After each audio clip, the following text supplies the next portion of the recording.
Rupee last Friday 89.6 new low form பண்ணிருக்கு. ஏன் rupee week ஆயிட்டு இருக்கு அது பார்க்கறதுக்கு முன்னாடி ஒரு சின்ன மேக்ஸ். எப்போ டாலர் ஸ்ட்ராங்கா இருந்தாலும் ருபி வீக்கா தான் இருக்கும். இப்போ அந்த ரீசனை பார்ப்போம். First trade deal. Market trade deal நடக்கும்னு எக்ஸ்பெக்ட் பண்ணிட்டு இருக்கு. ஆனா இன்னைக்கு வரைக்கும் ட்ரேட் டீல் நடக்கல. இதனால என்ன ஆகுதுன்னா எக்ஸ்போர்ட் கம்மி ஆகுது அண்ட் இம்போர்ட் நிறையவே ஆகுது. எப்பெல்லாம் எக்ஸ்போர்ட் கம்மி ஆகுதோ அப்போ நமக்கு டாலர் இன்ஃப்ளோ கம்மியா இருக்கும். அதே மாதிரி இம்போர்ட் அதிகமாகும் போது டாலர் அவுட்ஃப்ளோ அதிகமாகும்.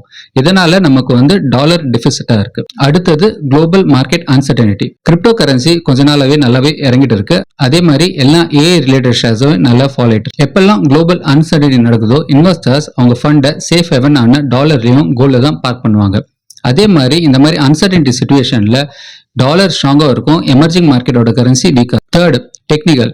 எப்பெல்லாம் ருபி நியூலோ ஃபார்ம் பண்ணுதோ அப்போ ஆர்பிஐ டாலரை செல் பண்ணுவாங்க. செல் பண்ணும் போது ருபி இறங்குறது அரைச்சாகும். ஆனா இந்த வாட்டி ஆர்பிஐ டாலரை செல் பண்ணல, ஏன்னா டாலர் ரிசர்வ் இறங்கிடும். இதனால என்ன ஆச்சுன்னா ஷார்ட் கவரிங் டாலர் நல்லாவே பீக் ஆயிட்டு இருக்கு. எப்போ இந்த ருபி ஃபால் ஆகுது அரெஸ்ட் ஆகும்னா ட்ரேட் டெபிசிட் எப்போ அனௌன்ஸ் பண்றாங்களோ அப்போதான் நடக்கும்.